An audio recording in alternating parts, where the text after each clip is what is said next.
We are going to be hearing from Miriam Snider today. And get my thing over here. She grew up in Southeast Missouri. She's always had an interest in animal science and research. She received degrees in animal science and biology from Southeast Missouri State University before she moved on to the University of Kentucky, where she got her MS in ruminant nutrition, focusing on the impacts of ergot alkaloids at both the tissue and cellular level.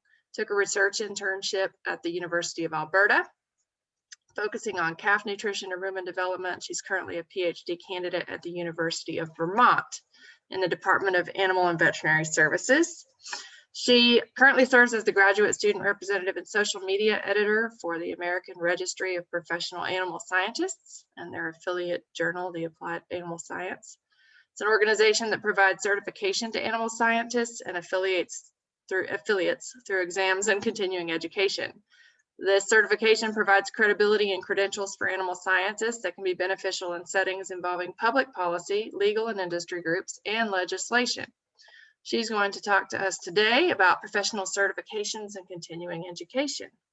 Miriam Snider. All right, well, thank you for the introduction, and let me see if I can share my screen really quick. I do have some slides I would like to share if I could share my screen. You should be able to do that. Let me see. Yeah, so far, yeah. Okay. Let's see. You can share your screen now. Okay, thank you. All righty, well. There we go. All right. Well, thank you all for being here today, and thank you for the introduction. And since I already had a background about myself, I mean, I'll just transition right to talking about ARPAS and continuing education. And as previously said, I used to serve as the secretary for the graduate division of the American Dairy Science Association. And I'm also involved with the Northeastern section of ASAS and ADSA, where I help graduate students, get involved with presenting posters and help guide them along to where they need to be at conferences and things like that. And I currently serve as a graduate rep for ARPAS, and I'm their social media editor for their corresponding journal of Applied Animal Science. So getting a little bit into this, you may have seen it before at conferences and have seen the kiosk about ARPAS. And ARPAS stands for the American Registry of Professional Animal Scientists. And we fall under a group called FAST out of Champaign, Illinois, which is known as the Federation of Animal Scientists. And we're affiliated with 5 different professional groups. So American Dairy Science Association, American Society of Animal Science, the American Meat Science Association, the Poultry Science Association, and Equine Science Society. So for instance, I am a member of both ADSA and ASAS, but I also am a participant of ARPAS because I took an exam and I'm certified to be a member, and I'll get more into that here in a bit. So ARPAS has been around since around 1974 or so, or at least its forerunner has, and it's gone through multiple updates throughout the years. And we have members from outside of North America, so it's not just the United States, Canada, and Mexico. Anyone from around the globe can take this exam and be a registered scientist with all the rights that come with it. And we do have 8 chapters that are currently active, such as the California chapter, the Colorado, Wyoming, Nebraska chapter, Midwest, Northeast, which is the one I'm part of, Pacific Northwest, Southeast, Southern Plains, and the DC chapter. The California, as far as I know, the California, Northeast, and DC chapters are pretty active. For instance, so for the Northeastern chapter, just last year, we had a virtual poster contest, and we submitted a 10-minute presentation about our research to a panel of judges. And normally we would have held this in Hershey, Pennsylvania with the typical dairy nutrition conference that goes on down there. But because of COVID, we had to do this virtually. So depending on the chapter, it depends on what you get to do. So like for us, we do graduate student research contest because we're trying to do outreach to graduate students. The California chapter they have opportunities for people to win scholarships, and they also do a lot of continuing education stuff. They have a really nice website if you're interested or in the California area and want to see what they're doing. They always have some sort of conference going on, and their website has a really nice video about why you want to become a member of ARPAS. I tried to include that in this presentation, but it didn't exactly pan out. So again, just other chapters offer different services and it depends on your geographic location. So why choose ARPAS? Our vision is to be a recognized source for certified professional animal scientists, and we want to be able to serve animal producers, industry professionals, and provide research-based technical information. So one of the main reasons we want to do this is this provides registration for competent animal scientists. And on top of that, there's this need to sustain our professional competence. And tying into that, we would like to enhance our stature and credibility. And this has been proven to be useful for a multitude of reasons, because this has helped develop policy, and it's allows people to be seen as a credible witness. Say you get actually be asked to go as a witness for a court setting, they actually do like to see these letters behind your name and see that you are a credible scientist. I know I've had a few people see the letters in my CV or on my email signature, and they want to know more because they assume that just because I work with animals, I'm a veterinarian, and they don't realize there's something outside of veterinary medicine. So on top of that, we think that ARPAS is beneficial in promotion of the animal science career. And finally, this is really important, is for professional recognition. You put in the work, you want people to know what you're registered to do. And this has been important for both industry, companies, consulting. And this is kind of like, in a way, bragging rights to say, hey, I'm a member. I've put in my time and work, and I'm staying up to date in like the current research. So our members, they consist of independent consultants, and whether that be for dairy or another operation type. And I lean heavily in this presentation about dairy because that's what I do. I'm more familiar with the dairy side, but we do cater to all species and different types. So we would like to hear from people outside of just dairy and beef. So as I said, consultants are important members. Our past president currently runs his own consulting business, and then companies like to see that certification. Our current president works for ZenPro, as does our treasurer, and our secretary currently works for Elanco. So producers can also get this, producers can also get certified as a professional animal scientist, or RAS or RAPS, which I'll go into in a few minutes. And a lot of university extension and government people are interested in this. And again, professional societies, multiple, like, so again, I belong to ADSA and ASAS, but ARPAS, you can belong to multiple professional societies and ARPAS. But we're not just limited to those professions. Graduate students and undergrads can be members as well. And that's something we're trying to heavily target these days, because it's an aging, we have an aging group in ARPAS, and we would like to reach out to younger professionals, undergrads, graduate students, postdocs, and early career research scientists. So there are a few categories of certification for me and for probably a bunch of people. There's professional animal scientist, or PAS, and it's based on your degree, your experience, examination, and your continuing education units, which I'll discuss in further detail. You could be registered as a registered animal specialist or a registered animal product specialist. And this is similar to the PAS designation, but it's not based on a degree. So if you don't have a college degree, but you have all the experience in the world and take an exam and follow up with webinars and continuing education, then you can still register and have this and be associated with ARPAS. There's also the board certification, also known as a diplomat, and this is the highest requirement. It's available to those with a master's degree or a PhD. And again, it depends on your experience, examination, and you have to fill out an application. It can tell you who qualifies for this, and it's the highest level of certification. So there are multiple membership types. So like I mentioned, there's a student section there, undergrad and graduate students, and it's available to full-time students, and it does require verification from a major professor to qualify. And student members, they're usually required to complete the application exam process, and this includes payment of fees, which I will get to that fairly quickly. And you're expected to pay student dues for the first year, which is $10 a year for grad students and undergrads. And I've been mentioning it for a while, this continuing education units, they're not required for your full-time student members, but you can upgrade from a student to an associate PAS or RAS or RAPS. You do need a degree if you're going for the PAS designation. And again, you'll be granted full member status once you graduate and you get the full experience that you needed that's outlined in the guidelines on our website.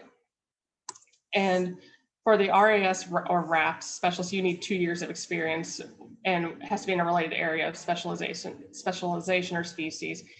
And again, no degree type. For the full membership, for the master's degree, if you have a master's degree, you need 2 years of experience. And with a PhD, you need an additional year of experience. So, and our last membership type is an emeritus membership, and it's available for those who have retired, probably not any of us anytime soon. And there is a form online for that, should you reach that status. So what do we do as an organization? We provide certification through an exam, continuing education, and we have this commitment to ethics, and you can find that statement on the website, but I will cover examination and continuing education. And we also have a journal known as Applied Animal Science. It was formerly the Professional Animal Scientist. We underwent a name change back in 2019, I think, but we rebranded ourselves as Applied Animal Science, and I'll touch more on this in a little bit. So for the application and exam, your application, you can find the form online, and you provide it, because now it's all because of COVID, we're doing everything online. Normally you could go to a conference to fill out the form, pay if you need to, and then go sit in a room for an hour or two and take your exam. But now because of COVID, we're all online, and you need to complete the application form, and there's a fee of $25 to take the exam. However, if you're a graduate student or undergraduate taking the exam for the very first time, that fee is waived.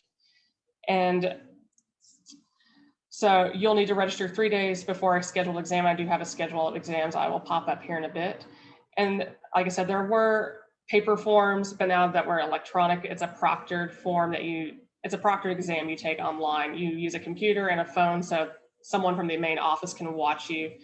And then you need the computer, of course, to take your exam. And you get 2 hours to take this exam. For me, it only took I think 40 minutes at most.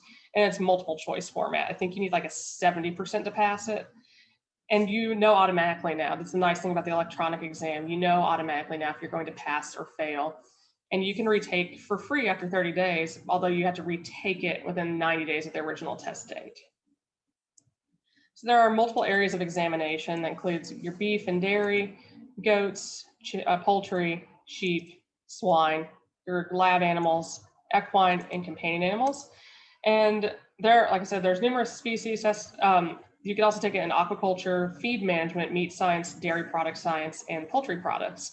I picked personally beef and dairy because these are my areas of expertise, but I've had friends take the companion animal and swine exams as well. And I've known people to take the equine one, but they seem to apparently, with the equine exam, there's some struggles with it. We've looked at the exam over and over to see if there's an issue with it. It just maybe seems harder than it should, but I've known people that have passed it and been fine. And when you look at our governing council and our journal articles, and a lot of our exams are mostly dairy and beef, you see mostly dairy and beef scientists, but in nutrition as well, but ARPAS is more than just dairy and beef. The questions are in multiple choice format, and they can range from things as nutrition to genetics to basic stats. So for me, the dairy exam had things like milking parlor practices and some things I hadn't thought of since my undergrad, like reproductive hormones. And you could be asked basic math questions and conversions. I know I pulled a couple of these offline.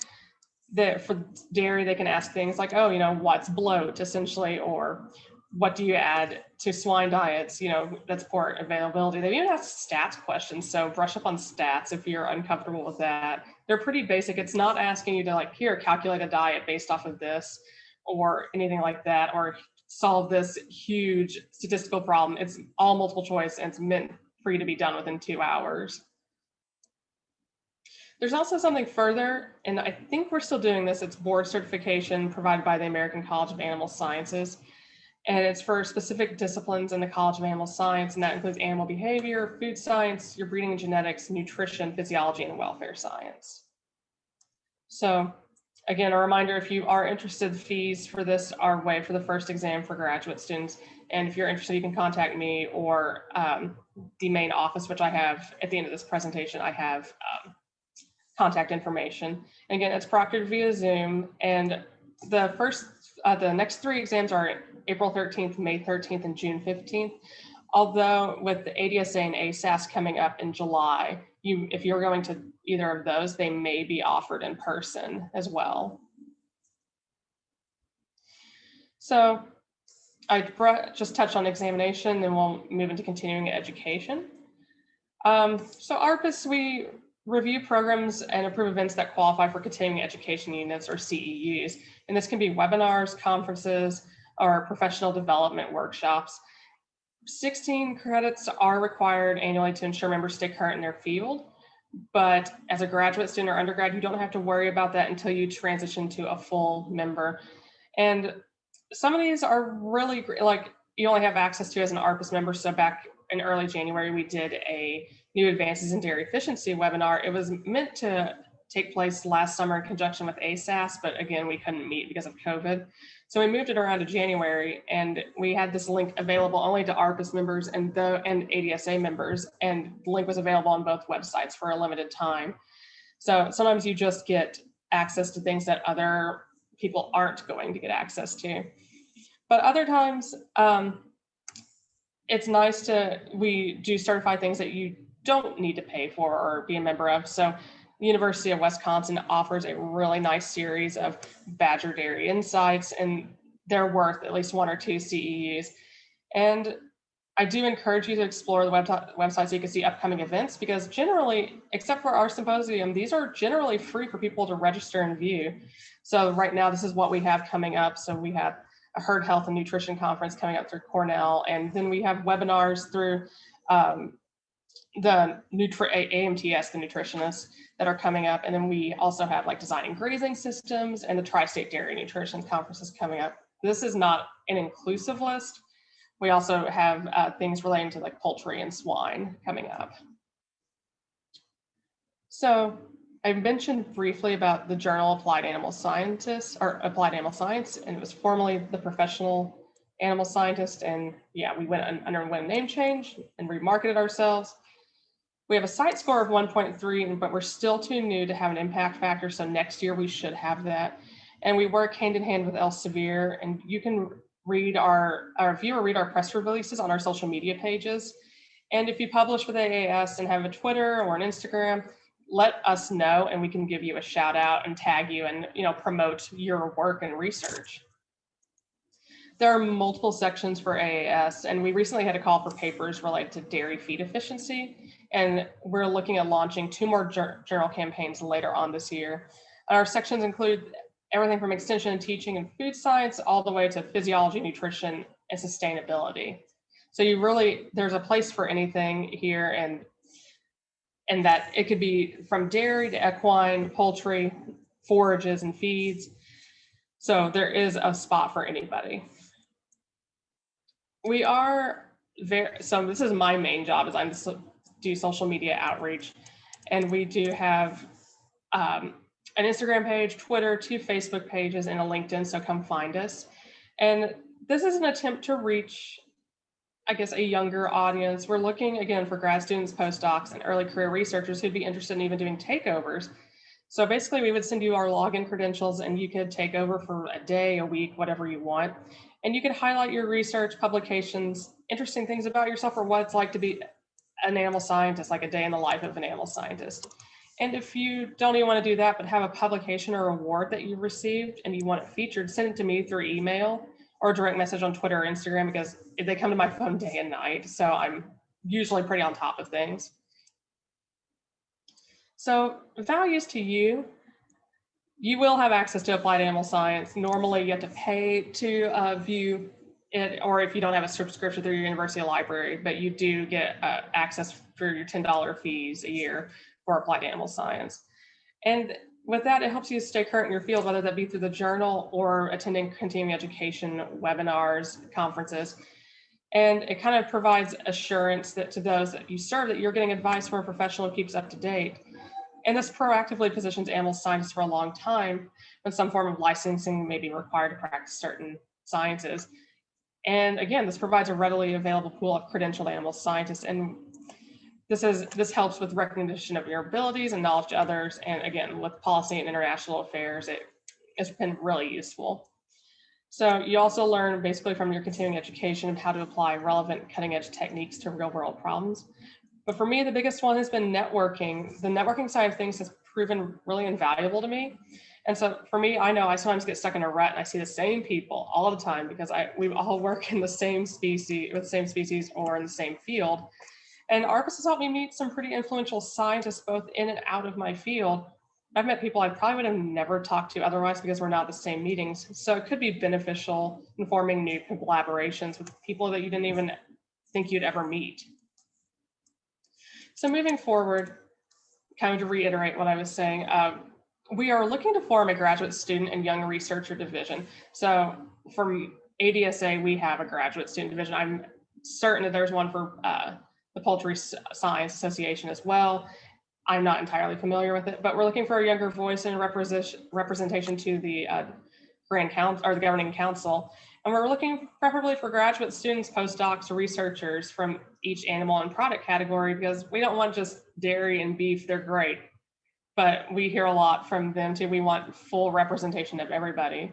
And we would like to eventually plan events that specifically target early career researchers and grad students and help them move forward in their career and help them stay active with ARPAS. So if you're interested in serving or helping develop a graduate student division, or would like to do a social media takeover, please let me know, and we can share these slides again.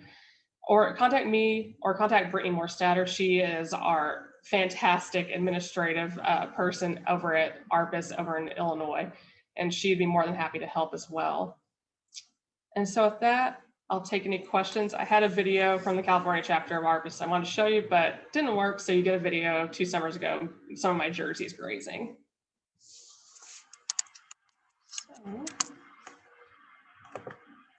With that, I will take any questions. I know that was quick, but does anybody have any questions, comments, anything they would like to talk about? Well, I had a couple of polls, but for some reason I don't have access to them anymore. But if anybody has any questions, pipe up and we'll make sure that those get asked here. It's been really interesting. I know that continuing education is really important for it's been kind of any professional field, really. It hasn't. This year has actually been pretty. It's been nice despite the fact of COVID, because we've actually been able to do a lot more webinars, because usually these are in-person type things you have to go to, and it can be kind of difficult to travel sometimes to get to these things. But because everything's virtual, like I can go to a webinar here, there, everywhere. It's been really nice. Yeah.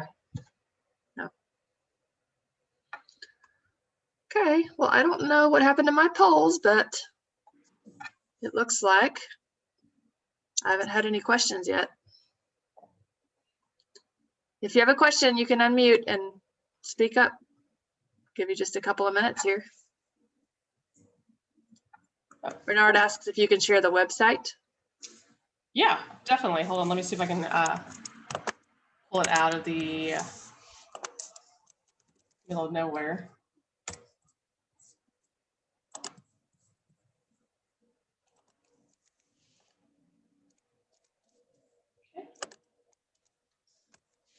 Go. And I see a question that says, many professors currently don't have ARPAS certifications. Why should current graduate students do so? So I kind of ran into this problem actually with my former PI. He didn't know that ARPAS was a thing for everybody. He's like, I just thought it was for extension personnel or, you know, industry people. I didn't think that government scientists or, you know, grad students should do it. But I think we should be members of ARPAS because again, it's starting, our demographics starting to get to a little bit on the older side, and we're starting to see a lot of people retire out, and we want to keep ARPAS going. So we do need younger people involved, but we also, I think graduate students should be involved because it does provide them with up-to-date knowledge. Like I said, the symposium we just had was stuff that was just targeted to ARPAS members. And I think a lot of people missed out because they didn't have the certification or they didn't take the exam in time. So they missed out on some really good speakers that was, and it was really helpful actually for me when I'm developing like some manuscripts and things like that. So I think it does provide opportunities, again, for, you know, learning new information, learning new methods, and then the networking thing is huge. Especially yeah, you'll find networking that gives you better job opportunities. Those letters behind your name are going to give you better job opportunities to reduce the amount of starting at the bottom. And on top of that, just current information is so much more available to you, and keeping that education up to date. Even as you come out of graduate school, a lot of stuff comes from books that may have been written a few years ago. And, you know, you often find when you get out into the field that there's current information that wasn't, you know, maybe there yet. And it's good to have access to all of that.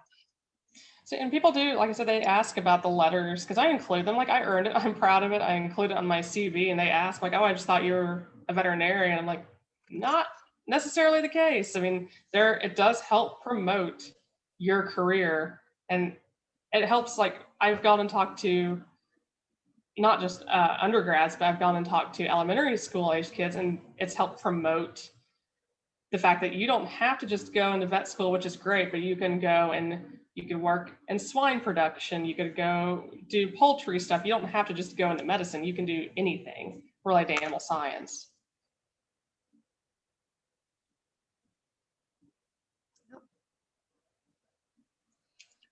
Well, do we have any other questions?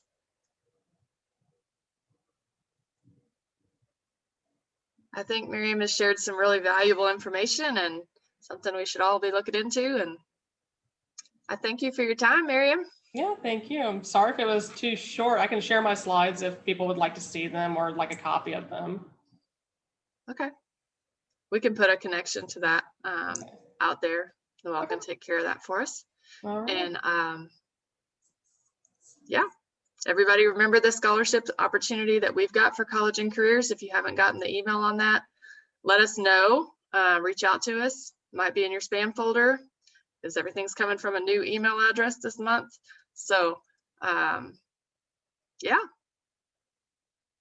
thank you guys. Thank you guys. Have a great weekend. Thank you.